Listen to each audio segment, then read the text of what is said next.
Hoje o Galeria Pet vai começar voltando no tempo para te contar um pouquinho mais sobre uma relação que, olha, é bastante antiga entre seres humanos e animais de grande porte. É uma parceria que já acontece há milhares de anos, seja na agricultura, no transporte ou até mesmo em competições esportivas.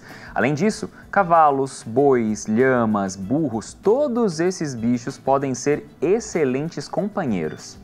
Por exemplo, aqui ó, olha que momento bonito. Essa garotinha aqui ó, deitadinha na grama, bem grudada na vaca de estimação dela. As duas cheias de carinho uma pela outra num registro de muita amizade. Legal demais, né? Aliás, falando em amizade, se liga só nestes dois aqui ó. O burrinho deu um jeito de ficar apoiado ali na cerca só para chegar mais perto do amigo cavalo dele. Parece até que tá um cuidando do outro, né? Muito bom. Pois é. Animais de grande porte sempre foram fundamentais no dia a dia das pessoas, mas também precisam de cuidados. E o vínculo entre eles e os seres humanos só pode existir assim mesmo, com confiança. Afinal de contas, assim como cães e gatos, esses bichos também têm personalidades e são capazes de demonstrar afeto e apego. Estas aqui, ó, são algumas das vaquinhas do Luiz. Aliás, elas vivem muito bem, viu? Com uma família muito cuidadosa num sítio. E eu fui até lá para conferir bem de pertinho como é que é essa relação deles.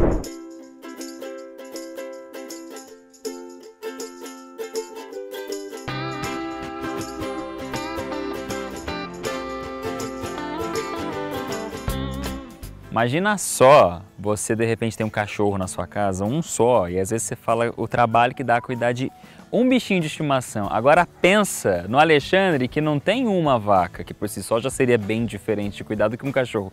Tem 22, é isso? 22 vacas, 22 animais. Meu Deus, cara, e aí isso começou faz tempo, porque não chegou 22 de uma vez, Não, né? não, isso começou há uns 5 anos atrás, a primeira vaca, que é a cachoeira, né? Sim. A gente adquiriu ela, assim, o gosto que a gente tem, já vem desde avô, desde os parentes pra gente. Adquiri a primeira vaca e depois disso vem vindo, 1, 2, 3. Vem chegando às vezes de compra. compra. Vem chegando de compra, vem chegando que foi nascendo também. Porque tem isso, os animais dele ainda procriam aqui na fazenda e ele me contou que não dá fim nenhum, não vende, nada, não empresta, nada, não troca. Nada. Nasceu, já são batizados, já põe os nomes, tudo em certinho. Todas têm nome? Todas têm nome. Qual que é o nome mais diferente que tem aí?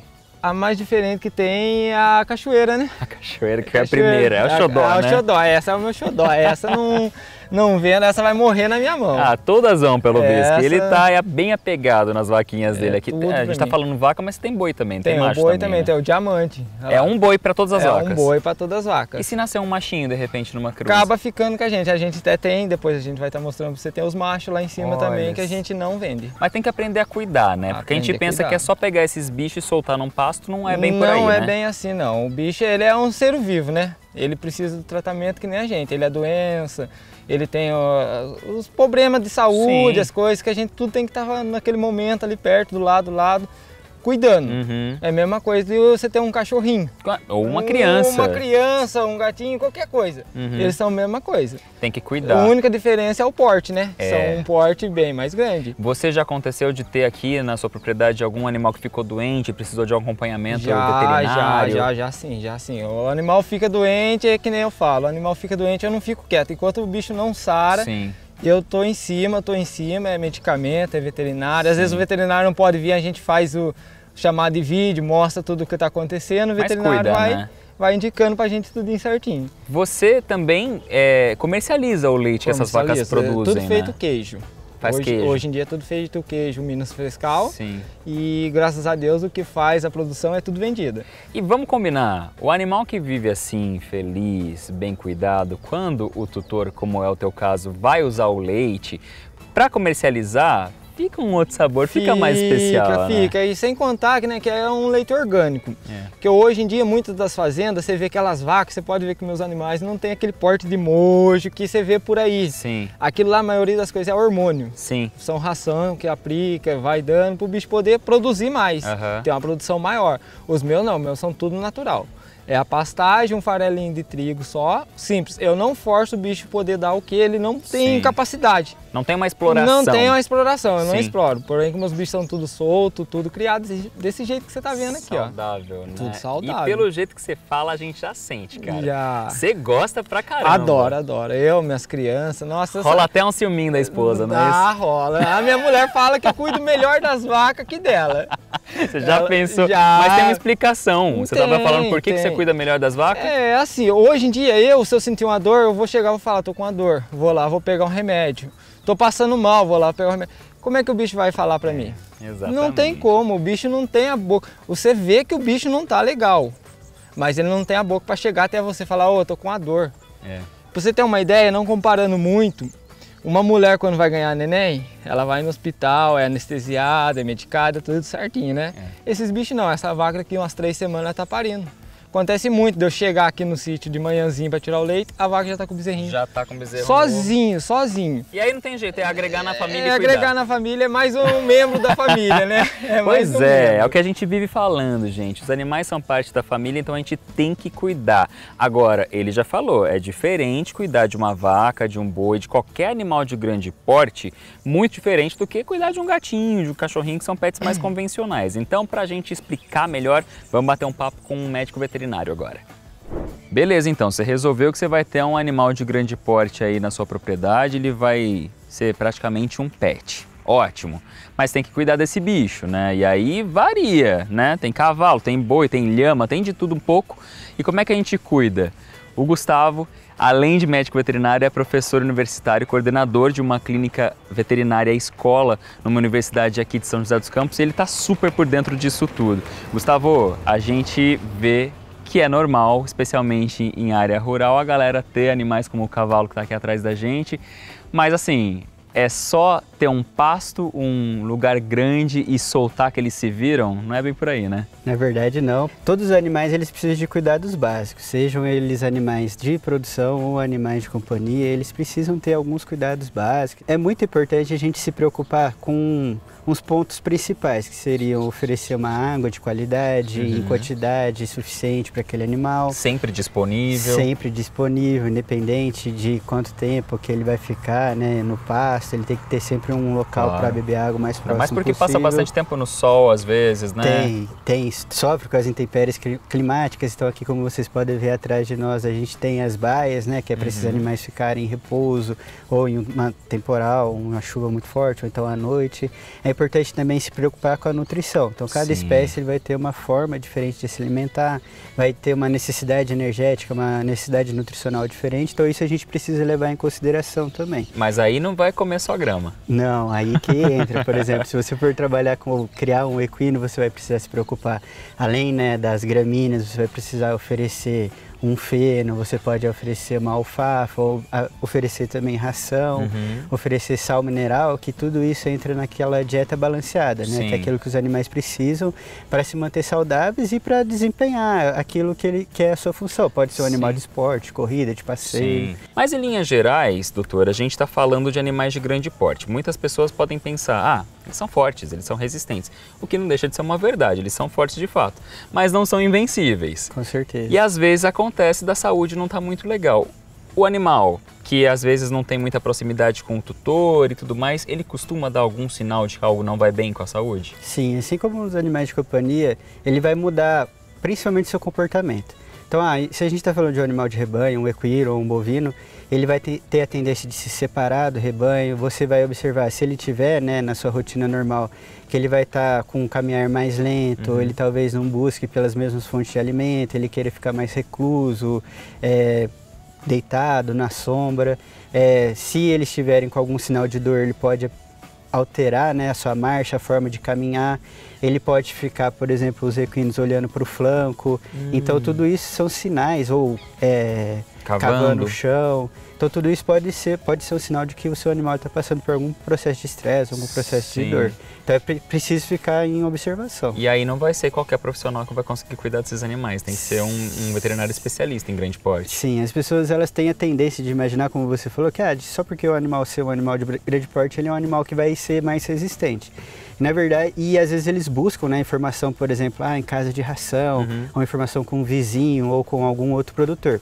Não tem problema você conversar com seus colegas, com seus vizinhos, mas sempre que a gente estiver tratando de saúde, de animal, a gente vai precisar buscar o médico veterinário. Profissional. Então, precisa estar em contato para saber se precisa fazer um exame complementar, se vai precisar fazer algum outro tipo de avaliação e qual que é o melhor tratamento, né, para aquele que o animal está passando. E precisa ter uma rotina do tipo levar, sei lá, a cada 6 meses ou 1 ano, ou levar ou trazer, né, o veterinário até a propriedade para dar uma avaliada, ou fazer exames periódicos. Essa rotina é importante? Sim, é muito importante. Novamente, vai depender do tipo de animal que a gente está trabalhando. Mas, por exemplo, em equinos, é legal que tenha que seja realizado um casqueamento preventivo para evitar que esse animal tenha lesões no casco. É legal que ele faça um acompanhamento odontológico, assim como o ser humano, 1 vez por ano, para que ele possa, né, ter sempre a dentição saudável. Se a gente estiver falando de bovinos, é importante a gente se atentar ao calendário anual de vacinação. Então, esses animais eles precisam ser vacinados por raiva, mas a gente precisa também tomar alguns cuidados, como o controle de verminoses, de ectoparasitas, carrapatos, moscas. A gente também precisa avaliar principalmente aqueles animais que estão voltados para a reprodução, né? Nas estações de monta, se aquele animal está apto ou não a se reproduzir, está gestante ou não. Sim. Se tiver gestante, quando vai parir? São vários pormenores, né? Vacinação, um ponto interessante que você tocou, é só para bovino? Não, os equinos também têm a sua vacinação obrigatória e cada estado, é legal você perguntar isso, Thiago, porque cada estado ele vai ter uma legislação um pouco diferente. Então, por exemplo, aqui em São Paulo, os bovinos eles já não precisam mais ser vacinados de aftose, mas existem outros estados que ainda precisam. Então, se você tiver em uma diferente localidade, você precisa seguir aquela vacinação obrigatória. Então, a raiva é obrigatória. Para quem trabalha com bovinos leiteiros, né, a brucelose é uma vacinação obrigatória também para bezerros. Os equinos, eles, quando precisam ser movimentados, além da vacinação de raiva, ele precisa ter um controle de algumas outras doenças infecto-contagiosas, como a AIE, que é a anemia infecciosa equina. Então, cada espécie vai ter uma diferenciação, mas a vacinação, sim, é muito importante. Cada espécie vai ter uma regra diferente. Com certeza. Eu que não vou embora daqui sem um registro do lado de uma vaca, gente. Primeira vez que vaca aparece no Galeria Pet. Vamos fazer um registro para nossa galeria, pode ser? Pode ser. Vamos fazer uma foto aqui então, ó. Muito legal, né? Ver esses animais aí, ó, recebendo todo o carinho, todo o cuidado que eles precisam e que eles merecem também. Obrigado pela participação aqui no programa, pessoal. E olha, vale a pena a gente ressaltar que desde 2017 está proibido por lei o uso de veículos de tração animal como charretes e carroças aqui em São José dos Campos. A intenção é justamente essa, combater os maus tratos e garantir que os animais de grande porte não sejam explorados.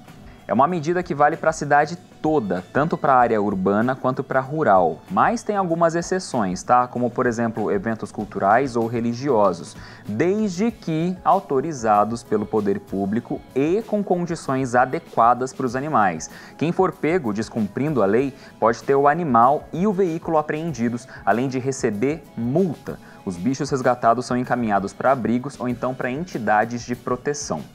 A ideia é bem simples, pessoal, proteger os animais e, claro, incentivar os meios de transporte mais humanos e mais modernos.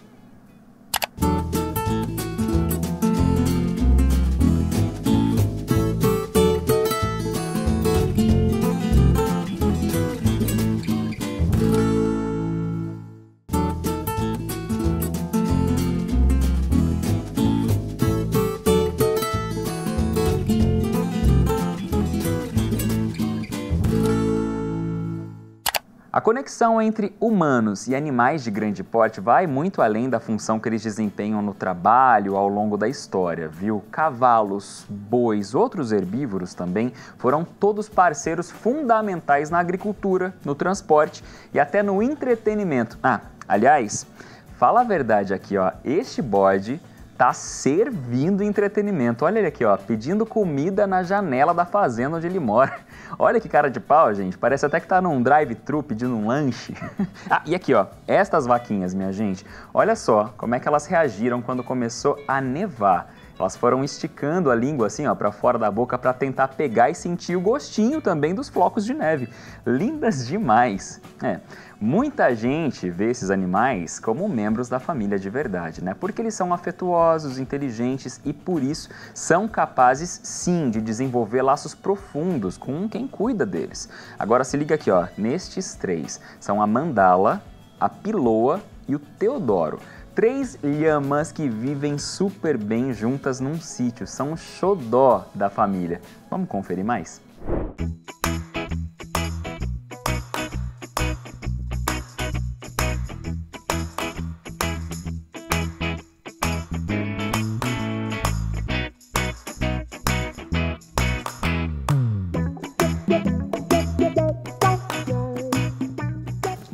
Minha gente, para a gente conseguir colocar a Mandala aqui durante a entrevista, a gente teve que comprar ela com comida, ó. Então vocês não ligam não que ela vai ficar aqui despachadona na nossa frente, mas tá tudo bem. O importante é que tem comida, tem espaço gostoso, ela vive bem aqui no seu sítio, não é, Anderson? Graças a Deus. E não vive sozinha.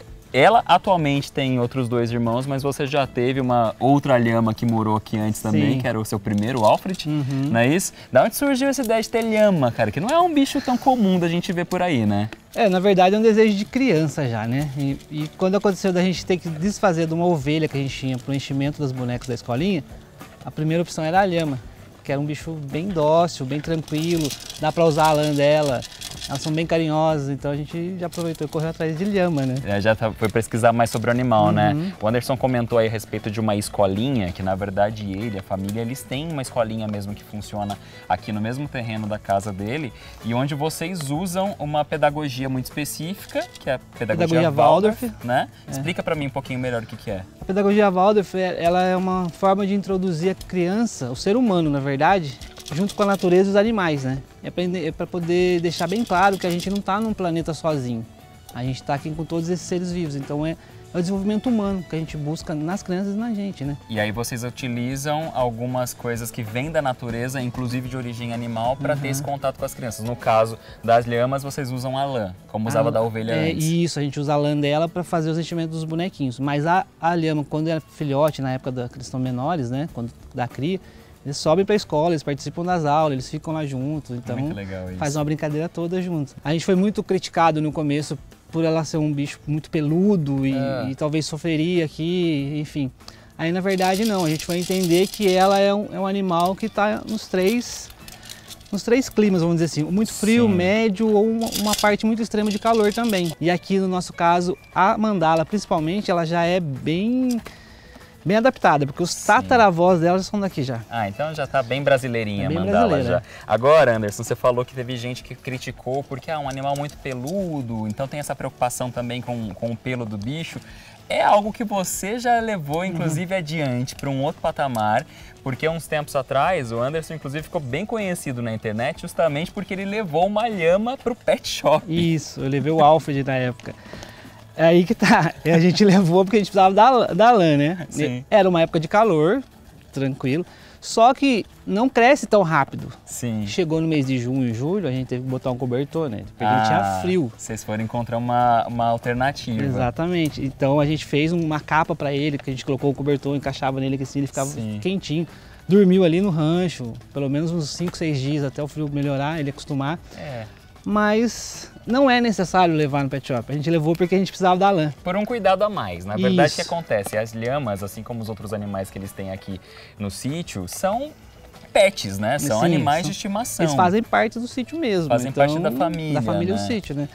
Como é que é cuidado com eles? Você tem rotina de visita de veterinário? Tem algum tipo de procedimento que você repete com certa frequência? Foi bom você lembrar. A gente acabou fazendo um curso técnico de veterinário, eu e meu filho, para poder mexer com elas. Olha que legal. A gente já sabia um pouco sobre animal de grande porte, mas ela era uma curiosidade, né? Sim, era uma novidade, Uma novidade, Daí a gente aprendeu bastante coisa. A gente tem uma rotina com elas todas, de 28 dias a gente faz um vermífugo nela, vamos dizer assim. Isso é uma coisa que faz todo mês mesmo, não pode deixar de fazer. Olha que interessante. E o restante é mais um cuidado assim mesmo, de olhar o casco, olhar os dentes, que você viu que são bem grandões, né?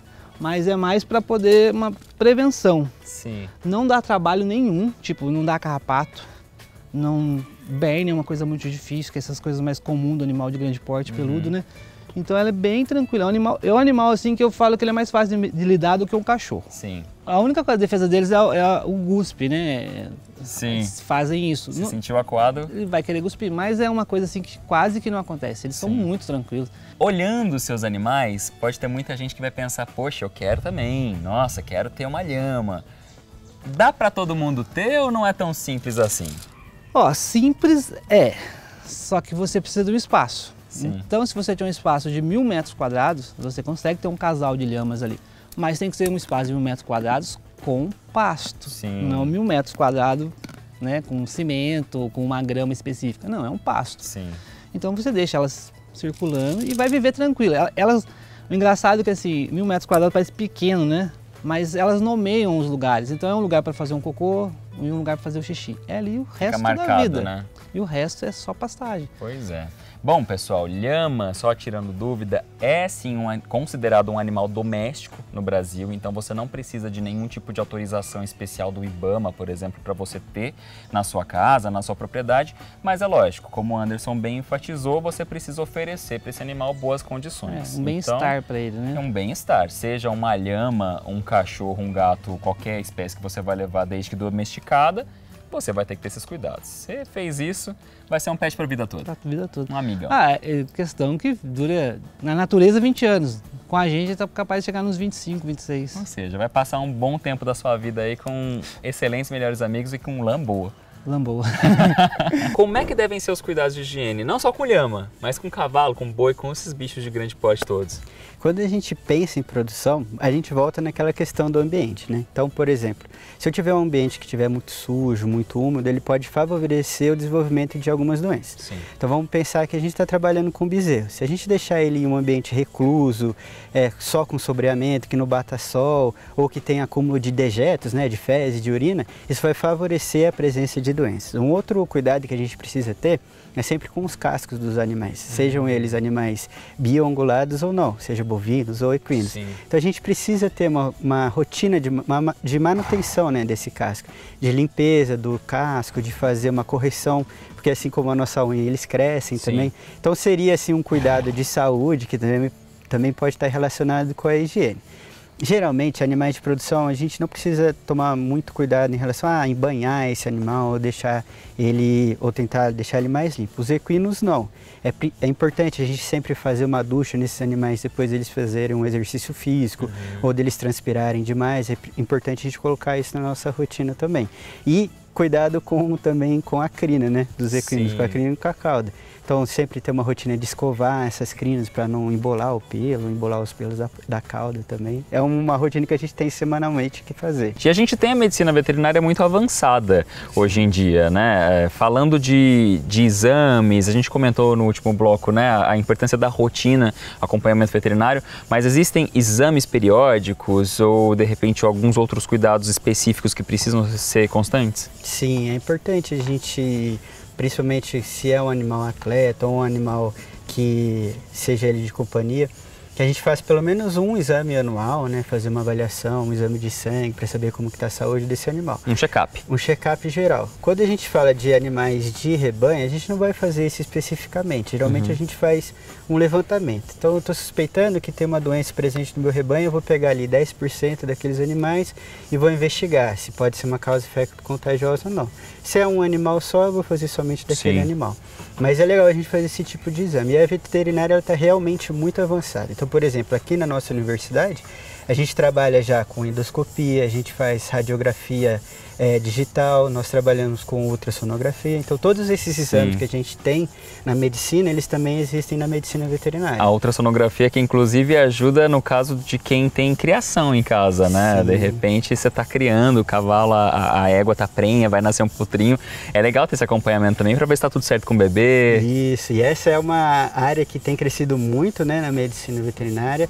E o acompanhamento ele é realizado da mesma forma como o ser humano. Então, a gente consegue avaliar o tamanho, saber se o embrião está saudável ou não, contar os batimentos cardíacos, saber estimar, né, qual que é o tamanho, a partir do tamanho daquele embrião, quando que vai ser o parto provável. A gente consegue até fazer sexagem, assim como a gente faz em seres humanos. A gente consegue descobrir o sexo dos potrinhos ou dos bezerros antes deles nascerem. Muito legal isso. Aqui em São José dos Campos, existe então essa clínica veterinária escola que fica aqui dentro da Univap, no campus Urbanova, que é um espaço acessível para a população. Quem tem um animal de grande porte e quiser uma orientação, um acompanhamento, como é que encontra vocês? Como é que é o caminho? Tiago, aqui a nossa clínica, ela trabalha durante o horário comercial nos dias de semana, né? É claro que quando a gente vai falar de animal de grande porte, às vezes a gente precisa internar o animal, então a gente acaba ficando com esse animal para tratamentos intensivos. Mas o tutor ou o produtor que quiser ou que precisar entrar em contato conosco, ele pode nos procurar através do telefone. Sim. Então a gente marca a consulta, ele traz o animal e o animal é atendido aqui, os exames são realizados ou coletados aqui mesmo. E ele pode nos buscar também no Instagram. Então se vocês buscarem lá no Instagram Cevette Grandes Animais, vocês vão encontrar. Tem um logozinho, né, do Cevette, e a gente vai postando sempre novidades, o que está acontecendo na rotina. A gente dá algumas dicas também de saúde, de criação dos animais. Então é legal acompanhar que tem bastante informação. Sim, com acompanhamento constante quando o animal está aqui e com toda a estrutura necessária. Tem até centro cirúrgico. Sim, nós temos um centro cirúrgico, né, de referência, então nós já estamos trabalhando há algum tempo já com cirurgias, sejam cirurgias eletivas ou cirurgias que são necessárias para algum tratamento. E a nossa equipe ela é muito bem selecionada, uma equipe muito bem estruturada. Sim. São profissionais de referência que podem, né, atuar em cada campo de especialidade. Primeira vez, hein, minha gente, que a gente mostrou lhama aqui no programa, né? Então é claro que eu fiz algumas fotos aqui para nossa galeria. Eu amei. Obrigado pela participação, pessoal. E antes da gente encerrar o Galeria Pet, tem participação de quem assiste o programa. O primeiro é este cara aqui, ó, o Querubim, o cavalo da Renata. Ela queria tanto, mas tanto ter um cavalo que quando viu o Querubim, não aguentou, minha gente, levou. Hoje ele vive num espaço amplo com bastante natureza ao redor e sempre faz longos passeios com a Renata. Eles são realmente uma dupla imbatível, né? Aqui, ó, a Letícia, ela também tem alguns animais de grande porte em casa. Aqui são mãe e filhote. A égua linda teve um potrinho que chama Amendoim. A filha da Letícia, a Larissa, adorou essa novidade aqui, ó, a carinha dela na frente dos cavalinhos. Linda demais. Mas tem também o outro alazão da família, que é este cara aqui, ó, o Paçoca. Aliás, o Paçoca é uma figura, minha gente. Dá uma olhada aqui, ó, nele fazendo careta na foto. Bom demais, né? E tem ainda a vaquinha da família, que é esta, a Dulce Maria. Uma gracinha, né? Toda meiga ali no curral, ó. E para fechar por hoje, prepare-se para uma surra de beleza. Aqui, ó. A Linda e a vaca de estimação dela, a Mocha, são verdadeiras modelos fotográficas, minha gente. Olha só, que fotos maravilhosas. A Mocha, ela é tratada a pão de ló, viu? Recebe do bom e do melhor todos os dias. Fez até fotos pra book. É mole? Tudo de bom pra vocês duas sempre, gente. Bom, galera, por hoje é só. Até o próximo Galeria Pet. Tchau.